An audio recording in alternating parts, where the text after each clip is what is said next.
Hello everyone, welcome back to my another mini blog. সেই দিন একটু তাড়াতাড়ি ঘুম থেকে উঠে গেছিলাম আর একটা কাজে যাব বলে বেরিয়েছিলাম, কিন্তু বাদ দাও, আমার কাজের জায়গায় অকাজটাই বেশি হয়, কাজের কাজটা কোনো কিছুই হয় না। যাই হোক, আমি আর নিশা গেছিলাম, সেই কাজটা আর হয়নি। ওই জন্য বাড়ি এসে এখানে খেয়ে নিচ্ছিলাম আর এই বাইরের প্রকৃতির দৃশ্য দেখছিলাম। মানে সেই জুলাই মাসটা পড়া থেকে তো বৃষ্টি থামার আর কোনো নামগানই নেই, মানে হয়েই যাচ্ছে। যাই হোক, কি আর করা যাবে বলো। আর এদিকে আমি একটু মাকে হেল্প করছিলাম, বেরেস্তাটা করে দিচ্ছি। তোমরা তো জোগাড় যন্ত্রী দেখে বুঝেই গেছো কি হচ্ছে আজকে। হ্যাঁ, আজকে বাড়িতে বিরিয়ানি হচ্ছে।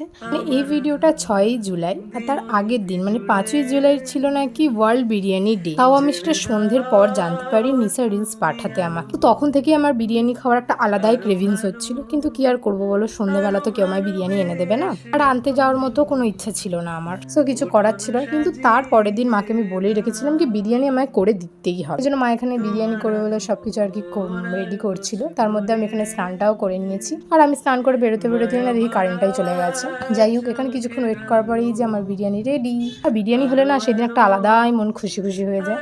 আর বিরিয়ানি একটা খাবার হতেই পারে না, বিরিয়ানি একটা থেরাপির মতো। মানে তোমার শরীর খারাপ, তুমি বিরিয়ানি খাও, দেখবে শরীর একদম চাঙ্গা হয়ে যাবে, ডক্টর দেখাতে লাগবে না। Jokes the part guys. যাই হোক, খাওয়া দাওয়া কমপ্লিট করে আমি ঘরে চলে এসেছি, একটু জলও খেয়ে নিলাম। জল তো আর তেমন খাওয়া হয় না, মাঝে সাঝে খাই আর কি। তারপর চুলটাও হালকা হালকা শুকনো হয়ে গেছিল, সিরামটাও অ্যাপ্লাই করে নিয়েছি। তারপর বেশ অনেকক্ষণ ঘুমিয়েছিলাম বিকালে। তারপরে একটু পরেই শিউলিতে বাড়ি গেছিলাম আর সেখান থেকেই পুচকিকে নিয়ে এসেছি। ওটা আমার একটা পিসির মেয়ে। তো শিউলিও বেরিয়ে গিয়েছিল, ওর এক জায়গায় যাওয়ার ছিল, তারপর ওকে নিয়ে এসেছিলাম আমাদের বাড়ি। আর ও আসা মাত্র ওর একটাই ডিমান্ড, ও একটু সাজুগুজু করবে। আর আমাকে বলছে কি, তুমি এই জলের বোতলটা দিয়ে জল খাও, ওটা তো বাচ্চারা খায়, তুমি তো বড় হয়ে গেছে। মানে পাকা বুড়িদের মতো কথা। ওর ভয়েসগুলো যদি তোমাদের শোনাতে পারতাম। যাই হোক, আজকে ভিডিওটা এই অবধি। ভালো লাগলে লাইক কমেন্ট শেয়ার করে দিও। বাই।